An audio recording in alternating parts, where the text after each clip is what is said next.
It consequently behooves the party to ensure regions led by the party are models of the same. And I said the other day, I want to repeat today, that Migori County is a county that is dominant, which is dominantly ODM in terms of leadership. The governor was elected on ODM ticket, together with his deputy. The senator is ODM senator. The women rep is ODM women. Members of National Assembly, out of 8, 5 are ODM. Even the 6th is also affiliated to ODM. Only 2 members are not ODM. 41 out of 57 members of the county assembly are ODM. So in seeking to have the governor impeached, what ODM is doing is simply trying to ensure Migori residents get the services they deserve and which they pay for. The party enjoys public goodwill because it has always stood against corruption. This is the position we underscore in Obado's case. We believe the case presented before court is serious enough to warrant the governor's removal from office. Only a leader who has lost all honor and respect for constituents and who has no conscience would want to continue in office with such shameful charges against him. We are aware that the governor is trying to convene a cabinet meeting at his home tomorrow, which means he's determined to hang on to office and continue undermining his deputy who should be taking over the management of the county under the circumstances. In fact, Obado's interpretation of the conditions of the bill is that the office simply means the physical building.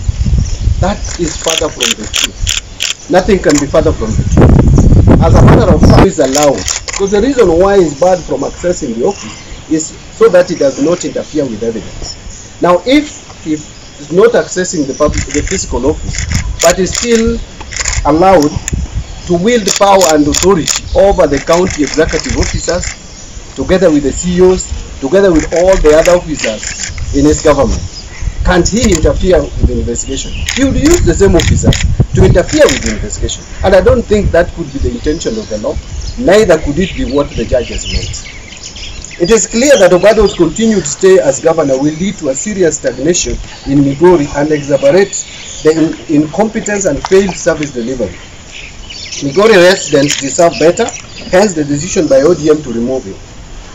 The party supporters, the people of Migori and all Kenyans of goodwill must treat with contempt the fallacious attempts by the government to imbue the allegations against him with political innuendos and conjunctures. He must be starved, and I want to emphasize this, he must be starved of the sympathy he fervently seeks, because he's simply seeking sympathy by diverting attention from theft to politics.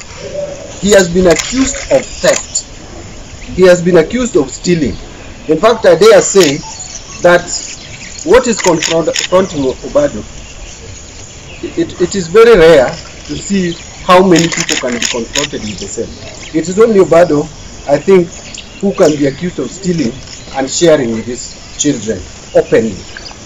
It's only him who can be accused of murdering his girlfriend.